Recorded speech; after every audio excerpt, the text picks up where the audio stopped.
BJP గురించి కూడా మాట్లాడండి కేసీఆర్. బీజేపీ గురించి కూడా మాట్లాడి బీజేపీ ఏం చేసింది తెలంగాణ రాష్ట్రానికి, బీజేపీ ఏమిచ్చింది, బీజేపీ ఏం చేసింది, కేసీఆర్ అధికారంలో ఉన్న రోజులు బీజేపీ ఏ రకంగా తెలంగాణకి ఏం చేసింది అనేది చెప్పడం 10 నిమిషాల సేపు మాట్లాడండి ఆయన. ఆ మాట్లాడుతున్న సందర్భంగా రాష్ట్రంలో మూడు మెడికల్ కాలేజీలు ఉంటే మేము 33 మెడికల్ కాలేజీలు ఏర్పాటు చేసుకున్నాము. కానీ 33 పైసలు కూడా ఇవ్వలేదు కేంద్రం నుంచి తెలంగాణ రాష్ట్రానికి. వీళ్ళు ఏమి చేయలేదు, ఇంకా ఆగం చేసిరు మనలా అని చెప్పేసి ఆయన మాట్లాడడం జరిగింది. నిజంగా కూడా వాస్తవమే. దాంతోపాటు దీనికంటే ఈ అన్నిటికంటే కూడా ఆపరేషన్ ఖగార్ అని చెప్పేసి ఒక దుకాణాన్ని ఏర్పాటు చేసి ఆపరేషన్ ఖగార్ అని ఒకటి పెట్టి ఇప్పుడు ఇలా బిడ్డలని ప్రాణాలు తీస్తా ఉన్నారు. బీజేపీ కథ 11 ఏళ్ళ రాజ్యం చేయబట్టి తెలంగాణకు 11 రూపాయలు ఇచ్చిండ్రా, వాటినే గొప్ప బబ్రాజమానం భజగోవిందం శుష్క ప్రియాలు పుణ్యస్తాను తప్ప ఏమి ఇయ్యలే. 157 కాలేజీలు పెడితే మెడికల్ కాలేజీలు ఒక్కటన్నా తెలంగాణకి ఇచ్చిండ్రా? ఒక ప్రాజెక్ట్ కన్నా జాతీయ హోదా ఇచ్చిండ్రా? ఇక కాంగ్రెస్ వాడు ఇట్లా అంటే బీజేపీ వాడు అట్లా, ఏది లేదు. ఉల్టా మనయే ఖమ్మంలో 7 మండలాలు గుంజుకున్నారు, సీనియర్ ప్రాజెక్టు గుంజుకున్నారు. నరేంద్ర మోడీ మాట్లాడతాడు, ఏం మాట్లాడతారు? తెలంగాణ వచ్చిందిరా, తెలంగాణ సంతోషపడితే తల్లిని చంపి బిడ్డను బతికించిండు అంటాడు. ఎన్నోసార్లు అంటే ఒక్కసారి కాదు. ఈ విధంగా అడుగులు మనకి వచ్చేది కాదు. ఈ సందర్భంలో ఒక మాట బీజేపీ అంటే నాకు జ్ఞాపకం వచ్చింది. ఇవాళ కేంద్ర ప్రభుత్వం ఖగార్ అనే ఆపరేషన్ పేరు మీద ఛత్తీస్గఢ్ లో యువకులను గిరిజనులను ఊచకొత పోతా ఉన్నారు. ధర్మం కాదు. వీళ్ళు ఏమైతున్నది, నక్సలైట్లు ప్రతిపాదన పెడుతున్నారు.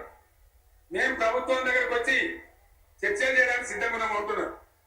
నేను కోరుతా ఉన్న కేంద్ర ప్రభుత్వాన్ని, బలం ఉన్నది కదా అని సంపుటోడు కాదు, అది ప్రజాస్వామ్యం కాదు. ఆపరేషన్ ఖగార్ వెంటనే ఆపేయండి.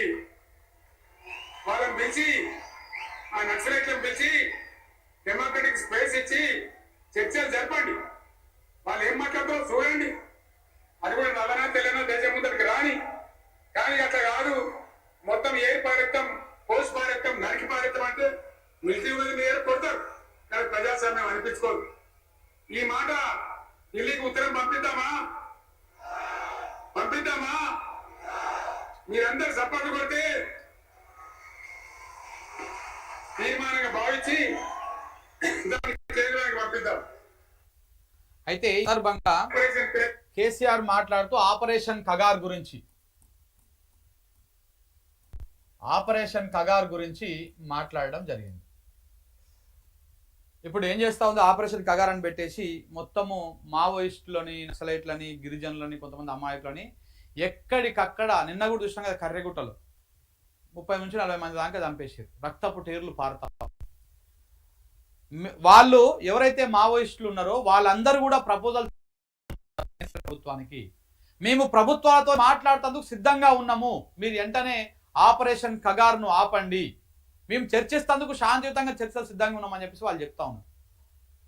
కానీ మోడీ సర్కారు, అమిత్ షా వీళ్ళంతా కలిసి లేదు దేశ పడేదామని చెప్పి దొరికంటే చంపుకుంటూ పోతా ఉన్నారు. కేసీఆర్ మాట్లాడుతూ బలం ఉన్నది కదా అని ఇట్లా చంపుకుంటూ పోతే కరెక్ట్ కాదు, చంపుకుంటూ పోవడం కరెక్ట్ కాదు, మీరు వెంటనే ఆపరేషన్ ఖగార్ను ఆపేయండి, ఆ బిడ్డలతోని చర్చకు తీసుకోండి, వాళ్ళది నల్లేందో తెల్లేందో వినండి అని చెప్పేసి ఆయన మాట్లాడడం జరిగింది.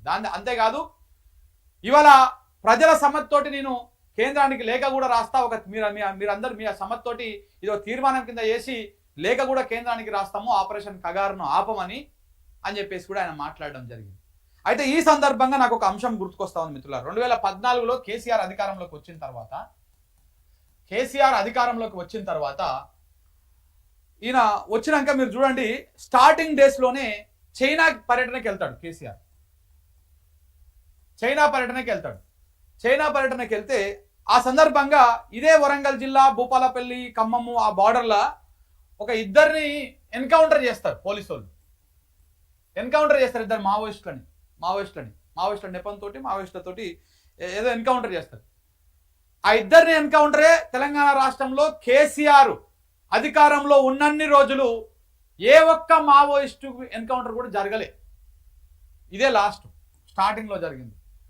అలా ఎన్కౌంటర్ చేయగానే వెంటనే డీజీపీని పిలిచి, బాబు మీరు ఇట్లాంటి దుర్మార్గపు వ్యవహారాలు చేయకండి, చంపకండి, ఒకవేళ దొరికితే చట్టం ప్రకారం తీసుకుపోయి కోర్టు ముందు పెట్టి వాళ్ళకు చట్టం ప్రకారం శిక్ష వేయండి, అంతేగాని దొరికిన వాళ్ళని ఎన్కౌంటర్లు చేసి బూటకు ఎన్కౌంటర్లు నాటకాలు ఇవన్నీ నా దగ్గర నడవదు. మీరు ఏ ఎన్కౌంటర్ కార్యక్రమాలు, అసలు నాకు ఎన్కౌంటర్ అనేది వినపడకూడదు అధికారంలో ఉన్న రోజులు అని చెప్పేసి కేసీఆర్ స్ట్రిక్ట్ వార్నింగ్ ఇచ్చినప్పటి పోలీసులకి. డీజీపీని కూర్చోబెట్టి మాట్లాడండి ఇట్లా, ఇది వాస్తవం. కేసీఆర్ అధికారంలో ఉన్నన్ని రోజులు స్టార్టింగ్ డేస్లో 1-2 ఎన్కౌంటర్లు తప్ప తర్వాత ఎక్కడ కూడా ఏడ కూడా మావోయిస్టుల ఎన్కౌంటర్ అనేటువంటి దుకాణమే లేదు, ఎడగాని వినపడలేదు. ఒకవేళ దొరికినా కానీ వాళ్ళని చట్టం ప్రకారమే కోర్టు ముందు తీసుకుపోయి వాళ్ళ చట్టం ప్రకారం శిక్ష పడ్డది తప్ప ఎన్కౌంటర్లు చేసి చంపినటువంటి దాఖలాలు లేవు. సో ఈ సందర్భంగా ఆయన నిన్న మాట్లాడిన దాన్ని బట్టి నాకు చూస్తే గుర్తుకొచ్చింది. సో కాబట్టి కాంగ్రెస్ అధికారంలోకి వచ్చినాక మళ్ళా మన దుర్మార్గం ఏంటంటే, ఇదే కాంగ్రెస్ పార్టీకి మన కమ్యూనిస్టులు అందరూ సపోర్ట్ చేస్తారు, కమ్యూనిస్టులు అందరూ సపోర్ట్ చేస్తారు. మీరు చూస్తూ ఉండండి, ములుగులో సీతక్క గెలుస్తుంది. ములుగులో సీతక్క గెలిచినాక ఆ ములుగు బెల్ట్లో, ఆ భూపాలపల్లి, ఆ ఖమ్మం, ఆ బెల్ట్లో ఎన్నో ఎన్కౌంటర్లు జరిగినాయి.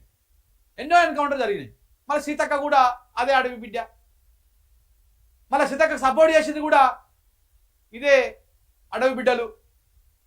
దాంట్లో వీళ్ళు కూడా ఉన్నారు. వాళ్ళ లేఖలు చాలా ప్రభావం చేస్తాయి. అక్కడ ఎవరు గెలవాలి అనేది మావోయిస్ట్ ఇచ్చేటువంటి లేఖలు, అక్కడ ఉన్నటువంటి అడవి బిడ్డలు ఇచ్చేటువంటి లేఖలు చాలా ప్రభావం చేస్తాయి. కానీ ఇలా కాంగ్రెస్ పార్టీకి సపోర్ట్ చేసేటటువంటి వాళ్ళు కూడా ఇలా అదైతా ఉన్నారు. మరి కాంగ్రెస్ పార్టీ వచ్చిన కాంచి, అధికారంలోకి వచ్చిన కాంచి ఎన్కౌంటర్లు పెరిగిపోతా ఉన్నాయి.